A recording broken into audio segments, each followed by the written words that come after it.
Okay, go ahead. Welcome back, everybody, to Chef Garen's Good Stuff. I'm Chef Garen, of course.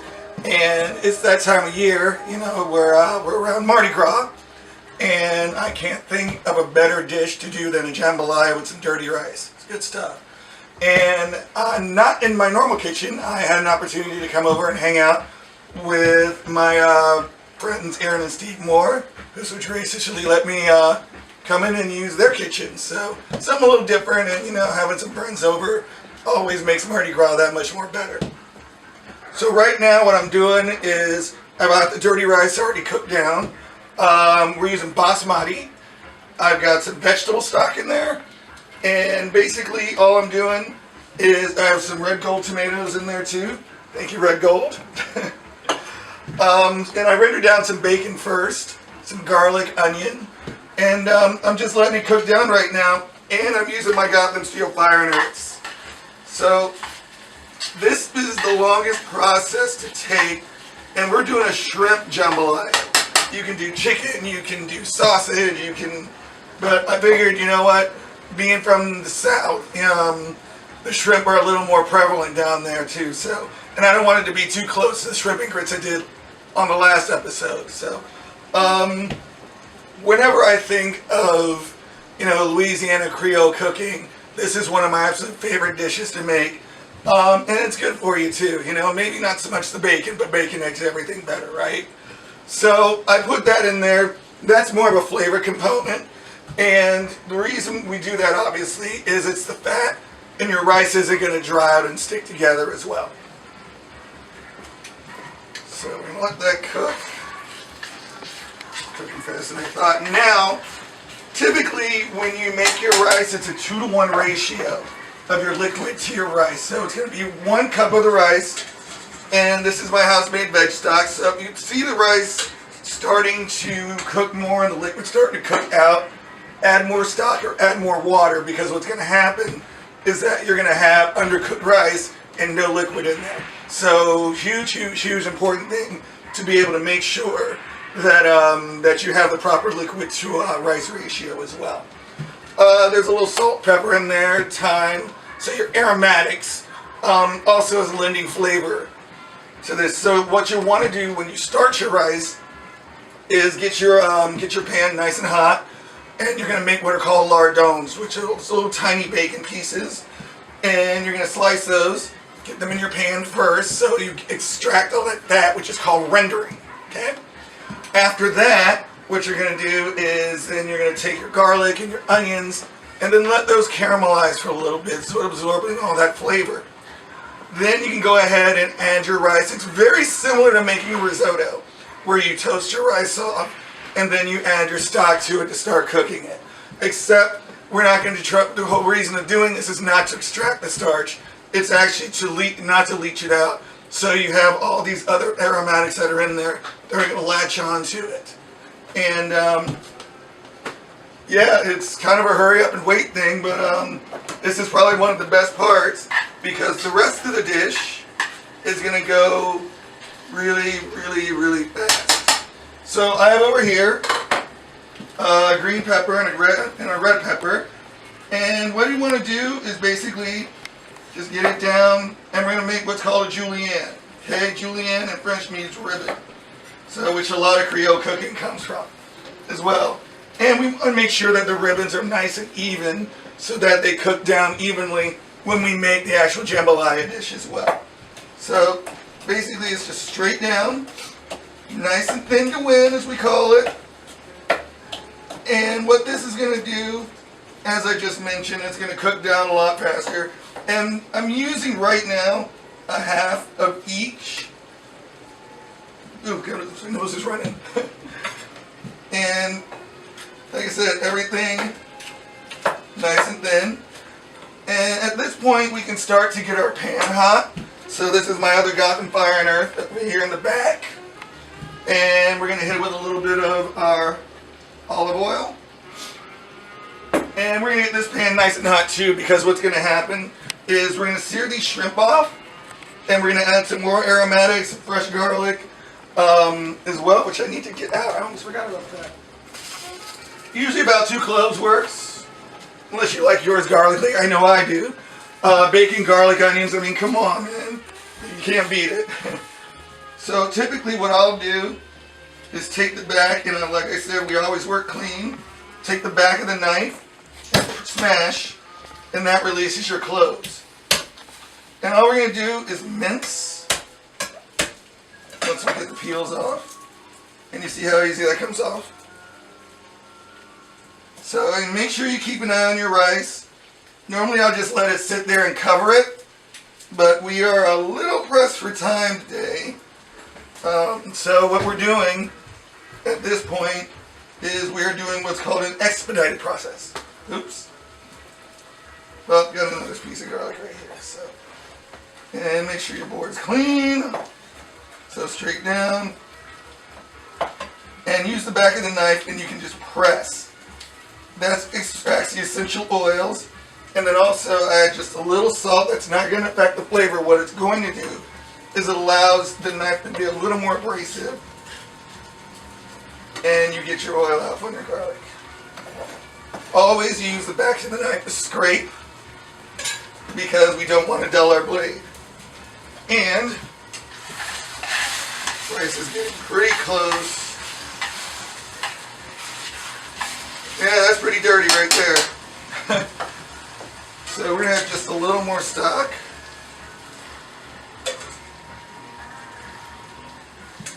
And if anything, you can always add more water as well too, which I'm going to do right now. But yeah, we are pretty close. And our shrimp that we're using, you can get fresh. Typically I'll use a 1620, pretty much like that's kind of the run of the mill. And basically when you have that number there, what that means is that that's how many shrimp that are included per pound. At this point, you know, I've already got them thawing. I already had these cleaned. You can buy them tail on and clean them yourself. Just make sure you take the back out of it to take the entrails out of it. Save the shells because they make a fabulous stock. And that's pretty much what I did with this one. This is a combination of a seafood stock, which is also known as a fumet. And that also, so you basically have all your aromatics, onions, carrots, celery, garlic, white wine, and all these scraps that you use when you're doing your veg. And that's all good stuff too. We don't waste anything at all, ever. So rice is going, our pan's getting nice and hot. So what we're going to do now is we're going to infuse the oil with the garlic. Now you need to pay attention to this and be very, very careful because what will happen is once that garlic gets in there, it will burn. But I trust my Gothams, but just make sure you just watch your temperature. If you have a gas range or electric range, it's a little easier to maintain. But we use what we got. So these are actually 21-25 shrimp. And what I'm going to do is we're going to sear all these off. And usually, so for this dish, I'll do like anywhere from 6 to 8 shrimp per person. You know, we don't want anybody going hungry, right? So in go our peppers. It smells amazing in here. Peppers go in first. They take the longest to cook. Alright. Seasoned salt, pepper. And then I also have a little Cajun spice here. And that is what defines the flavor of this dish. This particular blend is organic. And it has smoked paprika, sweet paprika, a little bit of thyme, garlic powder, onion powder, all those things that make Cajun, Cajun. And believe it or not, actually there's a little allspice and cumin and coriander in there as well. So that's what lends credibility to the dish. So our rice is getting real close. Alright, so right now, we're going to take a taste. Because that's why we're cooking and we taste everything. And this primarily is for the flavor, yes, but it's also to check for the doneness on the rice. Ooh, that's hot. Yeah. We're about done. So we kill the heat on that. Oh, that's a great flavor. The bacon, the Cajun in there. It's got a little bit of heat, a little bit of sweet. So if it gets a little too spicy in there, add some butter to it. Because the butter, the fat will counteract the heat on there. Now, in go our shrimp. And so what you can do once your rice is done is kill the heat right when it's al dente, means toothsome, all right? Because what's going to happen is it's still going to keep cooking. And we don't want to overcook and make mushy rice. So I'm going to crank the heat back up on our shrimp. Hit it with just a little Cajun. Because the flavor is pretty much already there. So we're going to let these go until they start to turn pink and they curl. That way you know that they are finished at this point. So we'll give that a minute. And usually what I do is go get myself a glass of wine or whatever else, you know, always take the time to do that. And we're going to get our plates ready as well. And I'm in the wrong place. Thanks. Plates. Oh. Other side. Other side. No. The other. You've got. Oh. No. I'm Right next to it. There you go. Oh, here we go. I'm all kinds of confused, but that's okay. It happens. It's what happens when you run around in somebody's kitchen and you have no idea where you're at. But it's all good. All right. Sure, we're cooking nicely. So we're going to add a little bit of butter to this. And that's going to help to include the richness of the dish. And like I said, if it's a little too spicy, the butter will absorb it. And I just turn the heat up just a little more. And now what we can also do is add our rice. Now, oh yeah, look at that. That is absolutely gorgeous. Great color on there too. So rice goes in. And we just want to make sure that we have enough for everybody so nobody's going hungry. It's not the point. This is a very large dish. So, pretty intense. Oh yeah. Coming together nicely. And you can add some fresh diced tomatoes. I use the Red Golds in there because they're one of our title sponsors for the World Food Championship. And this is an amazing product. You should go check it out. So we're going to let that cook. We're going to crank our heat back up. And we're going to do a little bit of a cleanup. And we'll come back and plate. That's cooking a lot slower than I thought.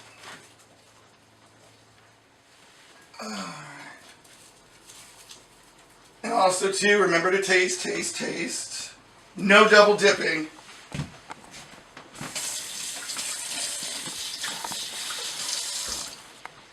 So at the very end, what I'll do is add a little bit of oregano.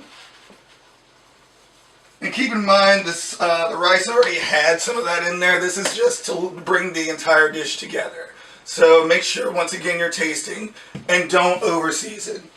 So, which is very, very easy to do.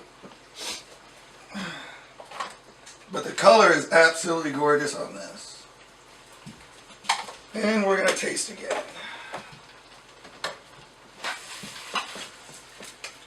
And as you notice, the sauce is starting to reduce. And it's starting to get things nice and creamy for us. We'll taste the shrimp, so. Sauce is the main thing right now because the shrimp will absorb the flavor. Oh my goodness. Yeah, that's pretty dope. Just a little more pepper in there. And the flavor is just right on the back of your throat there, so it's not going to be anything that's going to blow you away, burning yourself up. So that's never a good thing. So here's what we're going to do now. I'm going to pull the shrimp because I believe they are cooked.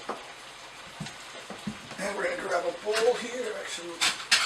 Put here on the plates.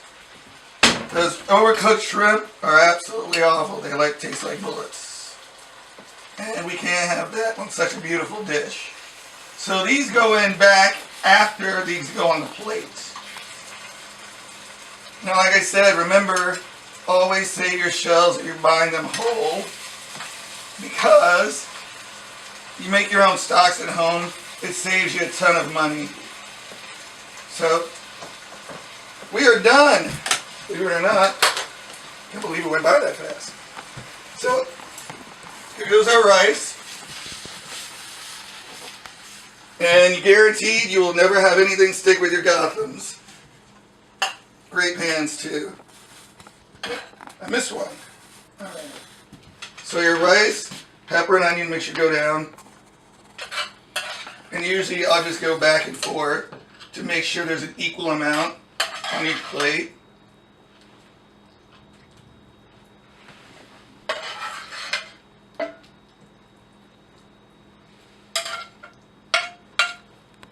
That looks about right. And then our shrimp go back on.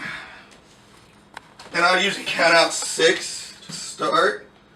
And you can put them on any way you like, just make it look pretty. Eat with your eyes first, remember?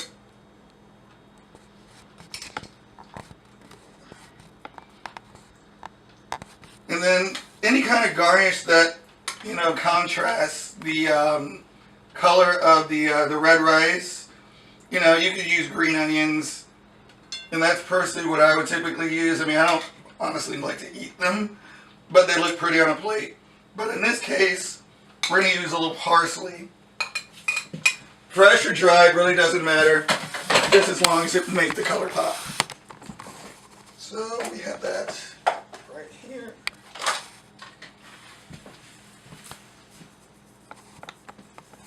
And we always remember work with clean plates. And there is your jambalaya. That's good stuff. So next time, what I'll be doing in the next episode of Good Stuff it is now the Taste of America Challenge for the World Food Championship. So I will be doing some serious brainstorming to get those ideas and things together that I want to submit for the baking category, so I can go back down there and get on that stage this time next year. So I'll see y'all next week.